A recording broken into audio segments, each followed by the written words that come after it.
There's several things that I want to talk about as far as advice to adoptive families. One is what I call the grab and run syndrome. After you get the baby, there will be often a feeling that you just want to grab the baby and run. And hopefully, even though that's a normal and a natural feeling, hopefully you can recognize the value of spending time with the birth mom and letting her share in the joy you're feeling. She is going to be feeling such loss that feeling some of your joy and feeling like she's provided something is comforting to her. I get the feeling. I remember when I first adopted my son Josh, and that's all I wanted to do is I just wanted to grab him and go to my own home and not have anybody around as I adjusted the feeling of being his mom. And that's a normal feeling. But resist that feeling and spend time with the birth mom.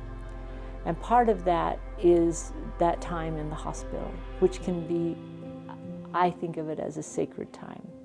It's a time when you can talk about things that you'll never find in paperwork, that you'll never understand in any other way than just talking to each other in the confines of that hospital room, where you're sitting, each of you holding the baby at different times, and you just talk.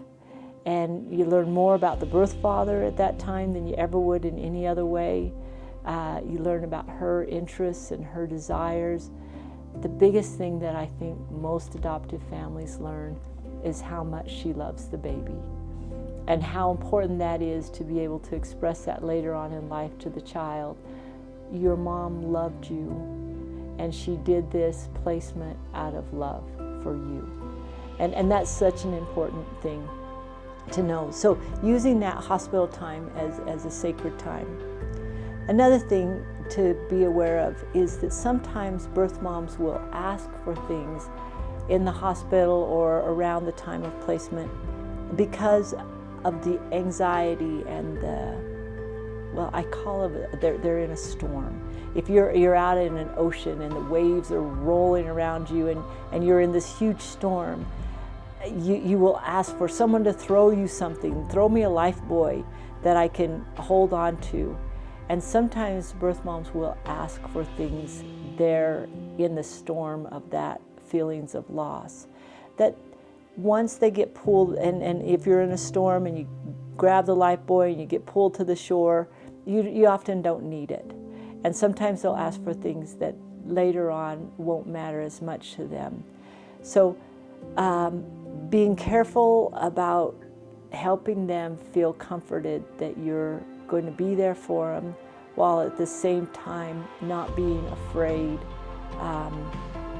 that they're going to need you too much later on, because they'll go on with their lives, and but during the time they're in the hospital, they need to have a good connection with you. So those are some of the things that I've noticed over the years. Another feeling that adoptive families will often feel, I call the mama bear syndrome and the papa bear. They're willing to fight for that kid. And birth moms will often go, they're kind of pulling away, or they'll maybe be a little more possessive. And I'll say, but that's kind of how you want them to be. You want them to be a mama bear, you want them to be a papa bear, you want them to be protective. But at the same time, being considerate and kind with the birth mom. I would ask for adoptive families to love these women, and when possible, to love the men that provide this child. They're amazing people, usually in situations that they wouldn't otherwise have wanted to be in, but to love them.